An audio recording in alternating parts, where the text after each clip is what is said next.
আমাকে একটি মা প্রশ্ন করেছে যে দাদা, মেয়ের আমেরিকা থেকেও সম্বন্ধ এসছে, আবার দেশেও বিয়ে হতে পারে, আমেরিকায় কি ভালো হবে? আপনি তো আমেরিকায় আছেন, আপনি কি বলেন? এবং দেখুন, এখন তো যদ্দূর ধারণা আপনার হবু জামাই সে হয়তো H1B-তে থাকবে, রাইট?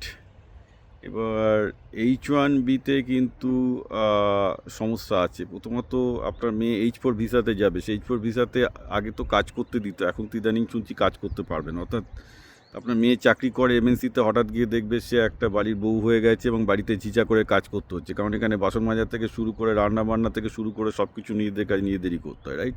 আমরা সব কাজই করি, আমি আমার ওয়াইফ আমাদের বাড়ির সব কাজই করতে হয়, আমার ছেলে মেয়েও করে, সেটা কোনো ব্যাপার নেই, এখানে সেটাই রুল। সে যদি সেটা পছন্দ করে নিজের কাজ নিজে করা, তাহলে আমেরিকা খুব ভালো জায়গা। হ্যাঁ, আর সবচেয়ে বড় কথা, H1-এ এখন প্রচুর আনসার্টেনিটি আছে, যে কখন H1B-তে চাকরি চলে যাবে, কী হবে, বিশেষত সফটওয়্যারের জবে, এগুলো খুব প্রবলেমের ব্যাপার। মানে এগুলো আপনাকে কনসিডার করতেই হবে যে it is not going to be very very things.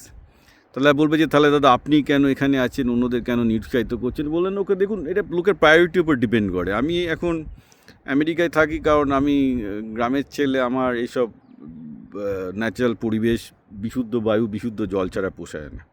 আমাকে কেউ কোটি কোটি টাকা দিলেও আমি নর্দমায় পৌঁছতে পারবো না। মানে আমার কাছে ভারতীয় শহরগুলো এত নোংরা এবং এত লাগে, I just don't like it. কারণ নিঃশ্বাস নেওয়ার পর্যন্ত বাতাস পর্যন্ত নেই, জল পলিউটেড, খাওয়ার পলিউটেড।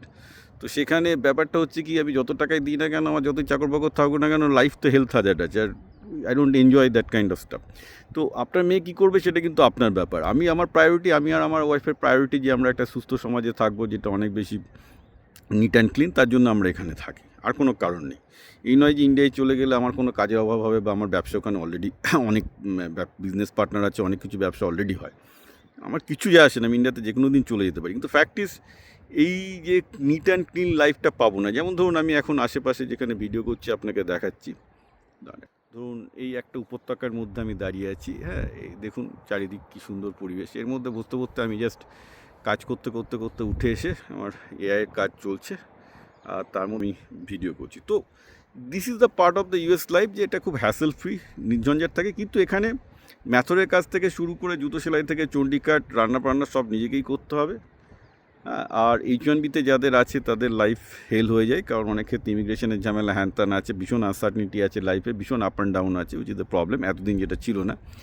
H4টা দেখতে হবে, আমি জানি না H4-এ এখন EAD দেয় না মানে H4-এ ওয়ার্ক অথরাইজেশন দেয় কি দেয় না। H4-এ ওয়ার্ক অথরাইজেশন না দিলে আপনার মেয়ে ঘরে বসে থাকবে, that she may not likes. On the other hand, bounty হচ্ছে এটাই যে বেসিক্যালি আপনি এরকম সুন্দর পরিবেশ পাবেন, সুন্দর উপত্যকা পাবেন, সুন্দর গ্রিন পাবেন, বিশুদ্ধ বাতাস পাবেন। সো এখন দেখতে হবে কোয়ালিটি অফ লাইফে আপনার চাকর বাকর থাকাটা বেটার কোয়ালিটি অফ লাইফ, না এরকম একটা সুন্দর পরিবেশে সবসময় থাকা, 100 টাইম থাকাটা একটা কোয়ালিটি অফ লাইফ। এই দুটোর মধ্যে চুজ করাটা হচ্ছে বেটার।